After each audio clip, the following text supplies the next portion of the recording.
Here I have DUODUOGO J6 Plus, and today I'm going to show you how to enter boot mode on this device. So first of all, you have to turn your device off by holding power key, and after it turns off completely, what you have to do is to hold down combination of keys power key and volume up at the same time, like this, for a few seconds. And that's how you enter boot mode. Here at the boot mode, you can use volume up key to navigate through the menu and volume down to select options.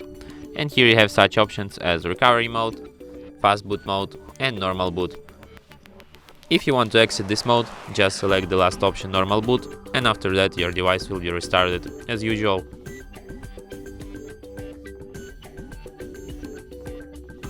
And that's it.